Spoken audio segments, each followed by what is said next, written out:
What would it be like to get to know our guest from the inside out? What do you do when you discover that doing everything is right is not enough? Picture a penthouse suite in San Francisco, grand piano, city lights spilling through the glass, and on the table sits a $40 million offer. Across the table sits a young CEO whose family has a net worth of almost nothing. And he says no 25 years later. He calls that night his deepest professional regret.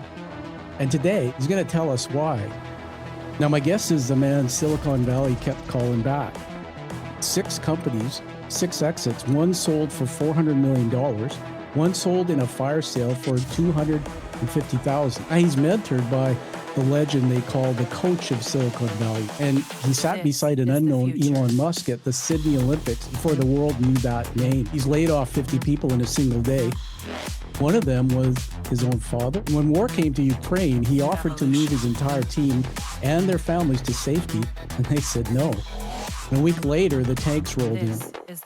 Now, Hollywood taught us that failure is not an option. My guest spent 30 years learning the opposite.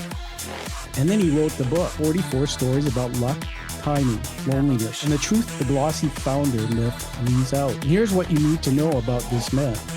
He doesn't call himself a hero. He has failed publicly and painfully, and he'll tell you so because you can ask. And yet after all of it, he wants to walk back into the fire and do it a 7th time. Why?